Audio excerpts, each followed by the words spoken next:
बिस्मिल्लाहिर्रहमानिर्रहीम। अस्सलाम वालेकुम स्टूडेंट्स। तो आज की हमारी इस वीडियो का टॉपिक बेसिकली ये होगा कि मैं आपको गाइड करूँगी कि as a student of first year MBBS हमारा पहला बैच था मॉड्यूलर सिस्टम का। तो उसमें मैंने क्या क्या सीखा और मेरी क्या एडवाइस होगी टू द जूनियर्स। ठीक है, हम बुक्स देखेंगे सारी की सारी, मेजर्स की भी माइनर्स की, कौन से यूज़ करनी चाहिए कौन सी नहीं यूज़ करनी चाहिए।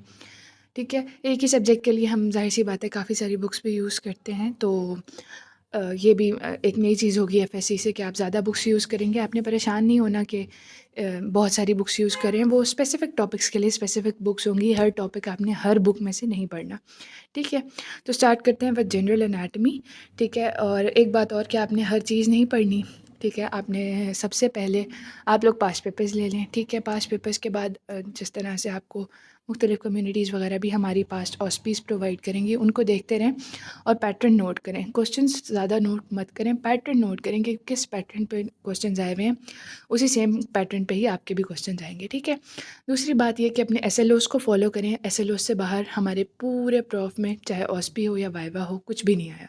पूरे प्रॉफ के वाइवा में या ऑस्पी में या फिर रिटन में हमारे पास कुछ भी नहीं आया out of एलओज। एलओज means learning objective, specific learning objectives आपके जो करिकुलम में दिए हुए हैं वो आपने पढ़ना है। करिकुलम आपने पूरा पढ़ना है। उसमें आपकी अटेंडेंस का क्या क्राइटेरिया है, आपके पास होने का, फेल होने का, एडमिशन जाने का, ना जाने का क्या क्राइटेरिया, सब कुछ लिखा हुआ है। ऑस्पी किस तरह से कंडक्ट होगी, वाइवा किस तरह से होगा, ये भी सब कुछ लिखा हुआ है। आपने पढ़ लेना है, मैं आपको ब्रीफ कर दूंगी। अच्छा, अब एक आपका रिटन एग्जाम होगा। आपको पता है ब्लॉक वाइज आपके एग्जाम्स होंगे। रिटन एग्जाम होगा जो कि 150 मार्क्स का होगा। 30 मार्क्स की इंटरनल असेसमेंट होगी। ठीक है, और वो आपके ब्लॉक के रिजल्ट पे बेस करती है। और 120 मार्क्स आपके आपने रिटन के होंगे। ठीक है, इसी तरह से फिर 150 आपका ओरल वाइवा जो ऑस्पी वगैरह होती है वो होगा।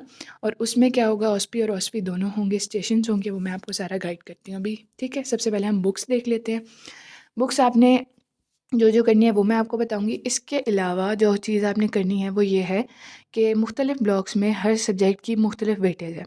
तो आपके जो करिकुलम होगा उसके नीचे सेकेंड ईयर का करिकुलम दिया होगा और उसके भी नीचे हमें टेबल ऑफ स्पेसिफिकेशंस दिया गया। टेबल ऑफ स्पेसिफिकेशंस में क्या है कि किस सब्जेक्ट की किस ब्लॉक में कितने एमसीक्यूज आएंगे, उसकी क्या वेटेज है, बोथ इन ऑस्पी एंड द रिटन। उसको आपने देखना है और फिर इस हिसाब से उस सब्जेक्ट को इंपॉर्टेंस देनी है। ठीक है, तो हमारे पास जैसे एनाटमी है, इसकी सेकंड ब्लॉक में बहुत ज़्यादा वेटेज है। फर्स्ट ब्लॉक में भी बाकी सब्जेक्ट से ज़्यादा है लेकिन राउंड अबाउट सेम ही है। ठीक है, और उसके बाद थर्ड ब्लॉक में फिजियोलॉजी की ज़्यादा है। ठीक है, तो अब हम बुक स्टार्ट करते हैं, साथ साथ मैं आपको गाइड करती जाऊँगी। अच्छा, जनरल एनाटमी की हमें पता है लईक हुसैन है। आपको अ, कहा होगा टीचर्स ने मे बी कि तसद्दुक़ हुसैन पढ़ें क्योंकि उसमें से आया हुआ था। एक बात जो मैं बिल्कुल क्लियर करना चाहती हूँ वो ये है कि हमारे पास जो हमारा यूएचएस का क्योंकि पहला बैच था तो मॉक टेस्ट आया था। मॉक टेस्ट में जो रेफरेंस दिया हुआ था, there was a question from gross anatomy. ठीक है, वो ग्रॉस एनाटमी का रेफरेंस दिया हुआ था, स्प्लेनिक आर्टरी आई हुई थी। ठीक है, और उसका रेफरेंस दिया हुआ था स्नेल का। ठीक है, अब हमने जब फर्स्ट ब्लॉक किया था तो उसमें हमने ग्रॉस एनाटमी पे कोई ख़ास तवज्जो नहीं दी थी क्योंकि पोर्टल सिस्टम और स्प्लीन था और हमें कहा गया था कि ये इतना इंपॉर्टेंट नहीं है। ठीक है, तो बहरहाल हमने उस पे तवज्जो नहीं दी। जब मॉक टेस्ट आया तो उसमें से आया हुआ था तो of course we have to prepare it. हमें पता चला कि अब हमें इसे प्रिपेयर करना है। तो मैंने देखा और मॉक टेस्ट में क्योंकि स्नेल का रेफरेंस था तो मैंने स्नेल खोल ली। स्नेल खोली तो मैंने पूरा चैप्टर, मतलब पूरा वो जो स्प्लिन वाला था वो सारा पढ़ा, सब कुछ किया, लेकिन उसमें वो नहीं लिखा हुआ था जो मॉक टेस्ट में लिखा हुआ था। यानी जो सवाल पूछा हुआ था उसका जवाब उसमें था ही नहीं। ठीक है, तो इस चीज़ से भी आपने कंफ्यूज नहीं होना। हाँ, रेफरेंस जो दिए हुए थे वो रेफरेंस बुक्स के ही दिए हुए थे लेकिन सवाल वहाँ से नहीं उठाए हुए थे। ये बात आप अभी से क्लियर कर लें कि जो किताबें मैं आपको बता रही हूँ आप वो पढ़ेंगे, इंशाल्लाह आपका प्रॉफ मोर देन इनफ हो जाएगा। ठीक है, ज़्यादा लंबी किताब पढ़ने से या फिर वो ये नहीं होता कि आप छोटी पढ़ें या लंबी पढ़ें, आपके कॉन्सेप्ट्स क्लियर होने चाहिए। ठीक है, तो जो जो मैं बुक्स बता रही हूँ आप ये करें और मैं थोड़ी बहुत गाइडलाइंस भी दूंगी कि कौन कौन से चैप्टर्स इंपॉर्टेंट है। तो इंशाल्लाह आपका अच्छा हो जाएगा, बोथ ऑस्पी रिटन सब कुछ अच्छा होगा। ये हमारे पास लईक हुसैन जीए है। आपने तसद्दुक़ हुसैन की सिर्फ डायग्राम्स करनी है। ऑस्पी में हमारी डायग्राम्स तसद्दुक़ हुसैन से थी और ये जो कंटेंट था सारा रिटन का, बोथ एमसीक्यूज़ एंड एससीक्यूज़ वो कवर हो रहे हैं लईक हुसैन से। ठीक है, चैप्टर 1 इंट्रोडक्शन का ऑफकोर्स ये नहीं करना। एनाटमिकल नोमेनक्लेचर्स में प्लेन्स पोजीशन सब कुछ मूवमेंट्स करनी आनी चाहिए, सारा आना चाहिए। Bones and cartilages, joints and muscles, ये 3 इंपॉर्टेंट चैप्टर हैं, काफ़ी इंपॉर्टेंट है। ये आपने लईक हुसैन से ही करने हैं और अच्छे से करने हैं। ठीक है, इसके बाद जो है ना circulatory system, integumentary system, nervous system और इमेजिंग वाला नहीं करना, ठीक है? इसमें से कुछ भी नहीं आना, तो ये करने की ज़रूरत नहीं है, ठीक है? उसके बाद है ये जो चैप्टर 6 से 8 तक चैप्टर्स हैं, इनको आपने ऊपर-ऊपर से देखना है, ठीक है? मतलब आपको क्लासिफ़िकेशन जानी चाहिए, पता होना चाहिए कौन-सी चीज़ कहाँ है, और कोई नोट्स वग़ैरह हों आपके पास, मतलब आपके सीनियर्स से आपने नोट्स लेने हैं या कुछ भी, तो ये अगर आप लाइक हुसैन से भी नहीं करेंगे ना, सिर्फ़ किसी नोट से कर लेंगे, तो भी मोर देन इनफ हो जाएगा, ठीक है? तो इस तरह से हमारी हो गई जनरल एनाटमी, ठीक है? जनरल एनाटमी में मैंने आपको ऑस्पी का बता दिया कि वो तसद्दुक़ हुसैन से आई थी, और रिटन इससे कवर हो जाता है। अब आ जाते हैं हम एम्ब्रियोलॉजी पे, जनरल एम्ब्रियोलॉजी पे पहले आ जाते हैं, जो आपके ब्लॉक 1 का पार्ट है। अच्छा, इसमें हमारे पास सारे चैप्टर्स ही करने हैं और सारे ही इंपॉर्टेंट हैं। इनमें से जो जनरल एम्ब्रियोलॉजी है, ना आपने इसमें से क्लिनिकल्स छोड़ने हैं, ना आपने चैप्टर छोड़ना है। लैंगमैन से करें, क्योंकि हमारा पूरा पेपर जो है लैंगमैन से आया हुआ था। इसके बाद जो चीज़ मुझे आपको दिखानी है, वो ये है कि हमारे पास चैप्टर के एंड पे क्वेश्चंस दिए हुए हैं, ठीक है? हमारे जो प्रॉफ में क्वेश्चंस आए थे, वो यहाँ से उठाए हुए थे, सिनेरियो बेस्ड थे, और यहाँ से उठाए हुए थे, जैसे गैस रिलेशन में से आया हुआ था। पता नहीं आप लोगों ने अभी पढ़ा है या नहीं, कि गैस रिलेशन में से ये आया हुआ था, सेरेनोमेलिया आया हुआ था। दिस वन, ये कॉर्डल डिसजेनेसिस, और इसका क्वेश्चन कहाँ से उठाया हुआ था उन्होंने? यहाँ से। ये जो क्वेश्चन नंबर 3 है ना हमारे पास, लैंगमैन का चैप्टर नंबर 5 का, ये हमारा प्रॉफ का एज़ इट इज़ क्वेश्चन था, ठीक है? और हमें नहीं पता था कि ये जो है करने हैं, हमने ये नहीं किए हुए थे। बहरहाल फिर भी अल्हम्दुलिल्लाह सही हो गया था। उसमें ये क्वेश्चन नंबर 3 आया हुआ था, और हमारे पास जो पास्ट पेपर्स थे उसमें भी गैस रिलेशन आया हुआ था, लेकिन उसमें सिंपल पूछा हुआ था कि गैस रिलेशन क्या है, उसको डिफ़ाइन कर दें और इस तरह से प्रोसेस वगैरह बता दें, ठीक है? लेकिन इसमें क्या है कि आपको एक डिज़ीज़ बताएँगे, ठीक है? पूरा पहले डिज़ीज़ को एक्सप्लेन करेंगे, वो आपने डायग्नोस खुद करनी होगी, और फिर वो पूछ रहे हैं कि प्रोसेस कौन सा डिस्टर्ब हुआ है, तो आपने उसमें गैस रिलेशन लिखना है। तो ये वाले क्वेश्चंस बहुत इंपॉर्टेंट है, ये आपने अच्छे से कर लेने हैं। अच्छे से कैसे करने हैं? चैप्टर पढ़ने से कुछ क्वेश्चंस नहीं होंगे, जैसे हमारा जो बाद में आई गेस ब्लॉक 3 में जो सवाल आया था, वो चैप्टर पढ़ने से एमसीक्यूज़ आए हुए थे, उनमें से कुछ जो चैप्टर पढ़ने से कवर नहीं हो रहे थे। ये वाले जो सवाल हैं, इनका पीछे जवाब दिया हुआ है। ये ये सारे जो है ना क्वेश्चंस, इनके आंसर्स हमें पीछे दिए हुए हैं, जैसे कि आप देख सकते हैं। ये वाले आंसर्स यहाँ से रीड कर लेने हैं, और आपका इंशाल्लाह पेपर अच्छा हो जाएगा, ठीक है? तो ये आपने इस तरह से करनी है, एम्ब्रियोलॉजी जनरल हो या स्पेशल हो, दोनों ही, ठीक है? कॉन्सेप्ट्स आपके क्लियर होने चाहिए, डेरिवेटिव्स बहुत अच्छे से आने चाहिए। पहले चैप्टर में है तो फॉलिकल्स वगैरह सभी सही से आने चाहिए, डेरिवेटिव्स आने चाहिए। जो चीज़ नहीं आती है एम्ब्रियोलॉजी में और छोड़नी होती है, वो होता है सिग्नलिंग पाथवेज, और कौन सी जीन किसको कंट्रोल कर रही है, ठीक है? इसमें बस एक गैस रिलेशन का FGF8 है, वो आपने कर लेना है, और इसके अलावा कोई भी जो सिग्नलिंग पाथवेज और ये वाली चीज़ें हैं, ये नहीं आएंगी। बाकी एम्ब्रियोलॉजी में आपने कुछ भी नहीं छोड़ना, सब कुछ करना है, और क्लिनिकल ज़रूर अच्छे से कर लेने हैं लैंगमैन से। अब हमारे पास जो है हिस्टोलॉजी, हिस्टोलॉजी की रिकमेंडेड बुक है लेक हुसैन। लेक हुसैन बहुत ज़्यादा एक्सटेंसिव है, उसको करने की कोई भी ज़रूरत नहीं है, क्योंकि उसमें से हमारा प्रॉफ में आई गेस हिस्टोलॉजी में ब्लॉक 1 में आए थे 2 MCQs, और कोई SCQs नहीं आया था। ब्लॉक 2 में एक SCQ आया था, और ब्लॉक 3 में भी कोई SCQ नहीं आया था, ठीक है? तो कैसे करेंगे कि आपने JP है, ये शॉर्ट बुक है, आपने इससे कर लेनी है हिस्टोलॉजी, ठीक है? और इसके बाद क्या करना है कि बेसिक बेसिक चीज़ें करनी है। बेसिक बेसिक चीज़ें किस तरह से करनी है कि मसलन अब हमारे पास एपिथेलियल टिश्यू है। एपिथेलियल टिश्यू में आप कैसे करेंगे कि आपको पता होना चाहिए एपिथेलियल की क्लासिफिकेशन क्या है, एपिथेलियम की क्लासिफिकेशन क्या है, कौन सी क्लासिफिकेशन का क्या फंक्शन है और कहाँ मौजूद है, और सबकी डायग्राम्स। बहुत ज़्यादा डेप्थ में नहीं जाना, क्लासिफिकेशंस, डिफरेंसेस, कौन सी चीज़ कहाँ मौजूद है, इस हद तक कर लें और बस काफ़ी है, क्योंकि इसकी वेटेज बिल्कुल भी नहीं है, ठीक है? उसके बाद हम आ जाते हैं कि हम रिवाइज़ किस तरह से करें सारे कंटेंट को, क्योंकि प्रॉफ में आप किताबें पूरी-पूरी नहीं पढ़ सकते। उसके लिए पहला काम आपने जो करना है वो करना है कि आपने बनाने हैं शॉर्ट नोट्स, ठीक है? जो कि ज़्यादा इंपॉर्टेंट होंगे इन फिज़ियोलॉजी, क्योंकि गाइडन आप बिल्कुल किसी सूरत भी नहीं पढ़ सकते। At the end of day आपको अपने नोट्स ही करने पड़ते हैं, और अगर गाइडेंस से करेंगे तो कोई आपका जो है ना रिवीजन नहीं हो पाएगी। अब ये है हमारे पास एसेंस एनाटमी की किताब, और ये आपने देख लेनी है। इसमें से जो भी हमारे, क्योंकि हम लोग बहुत कंफ्यूज थे अपर लिम्ब और लोअर लिम्ब के क्लिनिकल्स के लिए, लेकिन हमारे प्रॉफ के जितने भी क्लिनिकल्स आए हुए थे वो इस एसेंस एनाटमी से कवर हो रहे थे। जितने भी हमारे MCQs आए हुए थे, सब के सब जो है ना उसमें जो क्लिनिकल्स थे उसका इसमें दिया हुआ है एसेंस का। ये बहुत बहुत बहुत अच्छी किताब है, आपने इसको ज़रूर करना है, ठीक है? Essence anatomy for revision, only for revision, ठीक है? मैं आपको रिव्यू बुक्स इसलिए साथ बता रही हूँ क्योंकि MBBS में ये बहुत ज़्यादा इंपॉर्टेंट है। अगर आप चीज़ों को रिव्यू नहीं करेंगे तो वो आपके माइंड से स्किप हो जाएँगी, ठीक है? तो आपने ये रिव्यू बुक्स भी रखनी है और शॉर्ट नोट्स भी बनाने हैं। फिज़ियोलॉजी में ज़्यादा बेहतर होगा कि आप शॉर्ट नोट्स बना लें। एसेंस वैसे ये अच्छी किताब है एनाटॉमी की, अगर आपको लगता है कि आपसे नहीं भी बनाए जा रहे तो इससे भी कर लेंगे तो आई थिंक इट्स इनफ, ठीक है? इसके बाद हम आ जाते हैं फिज़ियोलॉजी पे। फिज़ियोलॉजी हमें पता है फर्स्ट ब्लॉक में ब्लड फिज़ियोलॉजी है। ब्लड फिज़ियोलॉजी पूरी बहुत इंपॉर्टेंट है, सारी आपने अच्छे से करनी है, कॉन्सेप्ट्स अच्छे से लेने हैं। पूरी ब्लड फिज़ियोलॉजी इंपॉर्टेंट है, इसमें से मैं ये नहीं कह सकती कि ये करें ये ना करें, कोई चैप्टर्स ऐसे हों जो ना करें। ये सारा आपने अच्छे से करना है, ये बहुत इंपॉर्टेंट है और आपके कॉन्सेप्ट्स क्लियर होंगे तो ही करना है। अच्छा, अब कुछ लोग पूछते हैं कि हम स्टिकी नोट्स बना लें और उस तरह से हम नोट्स बना लें या फिर हम अपनी नोटबुक्स पे नोट्स बनाएँ। तो मेरी एडवाइस तो ये होगी कि आप नोटबुक्स में नोट्स बनाएँ, क्योंकि मैं अब ज़ाहिर-सी बात है हर किसी की अपनी टेक्निक्स होती हैं पढ़ने की। मुझे ये फिर कंसंट्रेशन में मसला होता है कि अगर मैं सिर्फ़ एक लाइन पढ़ी हूँ, तो मुझे लगता है कि दूसरी भी पढ़ लूँ, तीसरी भी पढ़ लूँ, इसमें से एमसीक्यू ना आ जाए। तो अपनी जो शॉर्ट नोट्स हैं वो बनाने से क्या होगा कि आपको पता होगा कि आपने हर चीज़ का एक्सट्रैक्ट लिखा हुआ है। इसमें से कुछ भी चीज़ मिस नहीं हो रही, कोई भी इंपॉर्टेंट चीज़ ऐसी नहीं होगी जो मिस हो जाए। गाइडन का एक पैराग्राफ अगर आप सम अप करना चाहें तो वो एक लाइन में सम अप हो जाएगा, ठीक है? तो आपने उसको सम अप करके उसके शॉर्ट नोट्स बनाने हैं। पूरे-पूरे पैराग्राफ्स लिखने की कोई ज़रूरत नहीं है। शॉर्ट नोट्स में आपने क्या करना है कि फ्लो चार्ट्स बनाने हैं। एमसीक्यूज़ भी जब आपके आएँ तो आपने पूरे-पूरे पैराग्राफ्स नहीं लिखने, आपने फ्लो चार्ट्स बनाने हैं, टेबल्स बनाने हैं, डायग्राम्स बनानी हैं, ठीक है? इससे आपको ज़्यादा नंबर मिलेंगे। आप ये मत समझिएगा कि ज़्यादा लिखेंगे तो ज़्यादा नंबर मिलेंगे, अब ऐसा नहीं होगा। जो कम लिखेगा उसको ज़्यादा नंबर मिलेंगे। टू द पॉइंट आंसर देना है, कोई भी लंबी-चौड़ी बहस वगैरह में नहीं पढ़ना। जो पूछा बस वो जवाब, उसकी डायग्राम, टेबल जो भी है वो बना के एंड दैट्स ऑल, ठीक है? तो आपने इस तरह से करनी है। ये हमारे पास फिजियोलॉजी हो जाएगी। फिजियोलॉजी मोस्टली गाइडेंस से ही होगी।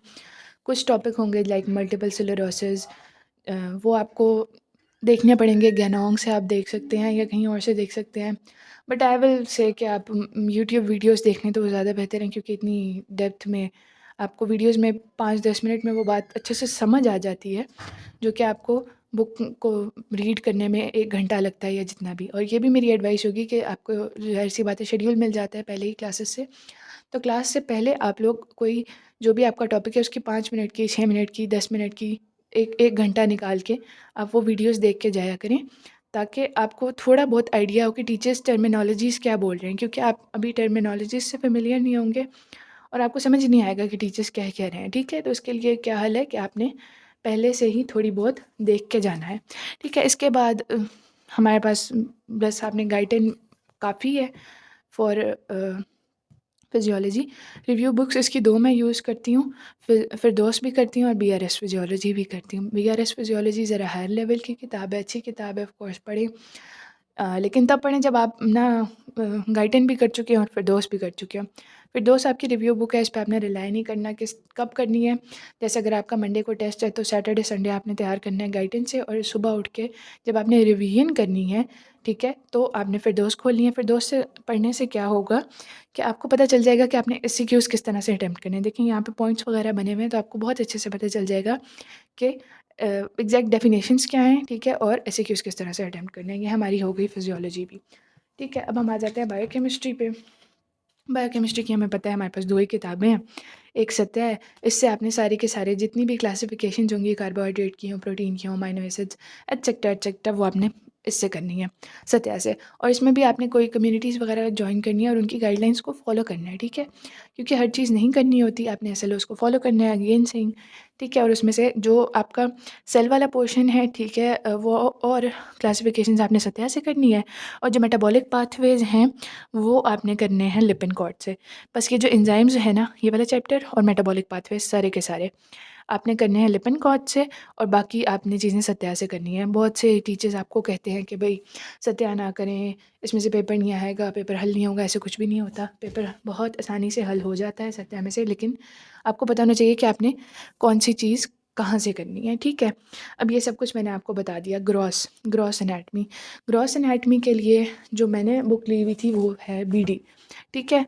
ये बीडी चौरसिया आप लोगों ने देखी भी होगी, ठीक है? लेकिन आई वुड से कि ये मेरे किसी भी काम नहीं आई, क्योंकि ये बहुत ज़्यादा एक्सटेंसिव बुक है, इससे पढ़ा नहीं जाता। मैंने हार्डली कोई चीज़ इसमें से पढ़ी हुई होगी, मतलब बहुत कम टॉपिक्स हैं जो मैंने इसमें से पढ़े हैं, ठीक है? तो एक किताब है विश्राम, उसमें पॉइंट्स बने हुए होते हैं, अच्छे बने हुए होते हैं। वो आप कर सकते हैं ग्रॉस एनाटमी के लिए। बट आई वुड से कि आपने बोन्स भी आपको विश्राम से करने की ज़रूरत नहीं है। बोन्स बिल्कुल भी, बल्कि विश्राम से बोन्स के मामले में बीडी ज़्यादा बेहतर होगी। ठीक है, आपने हर किताब पीडीएफ में रखनी है। ये नहीं है कि अब मैंने जो किताबें बता दी हैं बस यही हैं। आपने हर किताब पीडीएफ में रखनी है। और मैंने बायोकेमिस्ट्री की, सॉरी मैं भूल गई, रिव्यू बुक मुश्ताक है, मुझे ज़रूरत बिल्कुल भी नहीं पड़ी थी क्योंकि बायोकेमिस्ट्री का इतना सिलेबस नहीं होता और मैंने नोट्स बनाए हुए थे, तो मैंने उसी में से रिव्यू कर लिया था। ठीक है, और मैंने यूज़ नहीं की भी, तो मैं ये नहीं कह सकती कि वो अच्छी है या बुरी है। बस मुझे पता है कि मुश्ताक मैंने सुनी हुई है, ज़्यादातर लोग वो यूज़ करते हैं। आपकी अपनी मर्ज़ी है, या किसी सीनियर ने यूज़ की हुई हो तो आप उससे पूछ सकते हैं। ठीक है, उसके बाद ये ग्रॉस एनाटमी के लिए बीडी मैं आपको बता रही थी। बीडी से आप बोन्स और मसल अटैचमेंट्स कर सकते हैं, लेकिन आपको, मेरा नहीं ख्याल, इसमें मिस्टेक्स भी ज़्यादा हैं। एनाटमी की वेरिएशंस होती हैं, किसी बुक में कुछ लिखा होगा, किसी बुक में कुछ लिखा होगा। ठीक है, लेकिन इसमें क्या है कि आपने हर चीज़ हर किताब से नहीं पढ़नी। आप जो है बोन्स, मेरा मशवरा ये होगा कि ज़्यादातर वीडियोस देखें बोन्स के लिए, और साथ साथ जो है ना अपने हड्डियों पे, जब बोन्स आप करने लगे ना, तो आपने क्या करना है कि आपने साथ वीडियोस प्ले कर लेनी है, और साथ आपने बोन हाथ में पकड़ के ना, हाथ से एक एक रिज को, एक एक ट्यूबरकल को फील करना है और उसका नाम साथ साथ प्रोनाउंस करने की कोशिश करनी है। क्योंकि शुरू में थोड़ी सी आपको हेजिटेशन हो रही होती है नाम बोलते हुए, तो हेजिटेट नहीं करना, बोलते रहेंगे तो आदत हो जाएगी। ठीक है, और हर एक मसल अटैचमेंट को आपने हाथ से फील करके करना है कि अच्छा ये यहाँ होगी, ये यहाँ होगी, ये यहाँ होगी, इस तरह से करना है।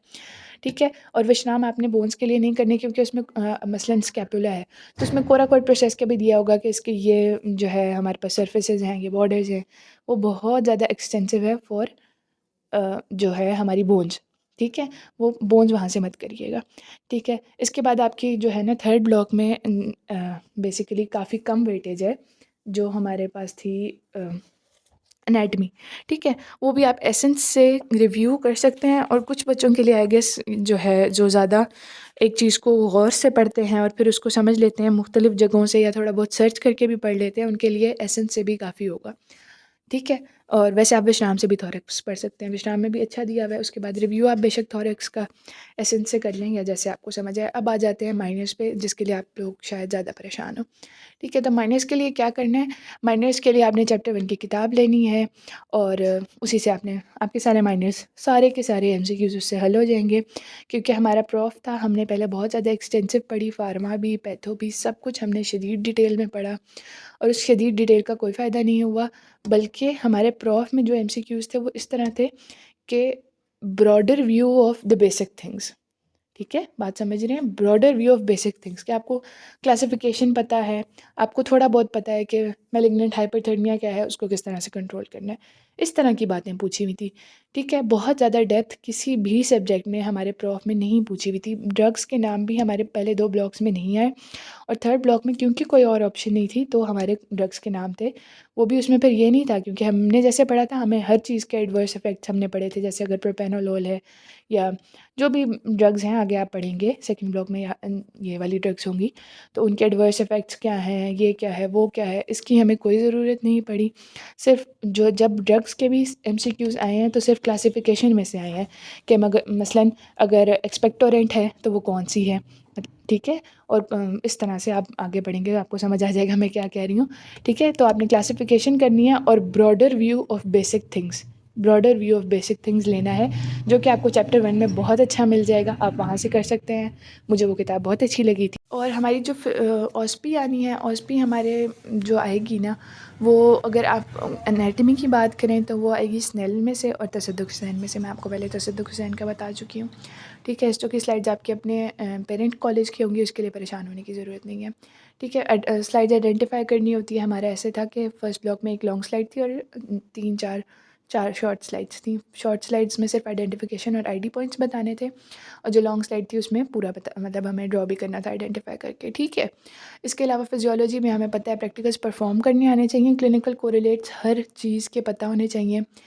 ईएसआर है तो वो कब ज़्यादा हो रहा है, कब कम हो रहा है, प्रोग्नोस्टिक वैल्यू है, डायग्नोस्टिक वैल्यू है, क्या है, ये सब कुछ पता होना चाहिए और परफॉर्म करना आना चाहिए। ठीक है, जैसे जेपीवी है, सॉरी जेवीपी है, ये सारी चीज़ें आपको आनी चाहिए परफॉर्म करनी भी, और जो है वैसे आपको इसकी थ्योरी वगैरह भी पता होनी चाहिए। ठीक है, उसके बाद हमारे पास रह गई बायोकेमिस्ट्री। बायोकेमिस्ट्री में आपको ये पता होना चाहिए कि स्पेक्ट्रोफोटोमीटर क्या है, उसको यूज़ किस तरह से करना है, ये भी पता होना चाहिए, सेंट्रीफ्यूज, सब कुछ यूज़ करना भी आना चाहिए और इनके सैंपल्स और टेस्ट ट्यूब्स बनानी भी आनी चाहिए, हमसे बनवाई थी प्रॉफ में, ठीक है।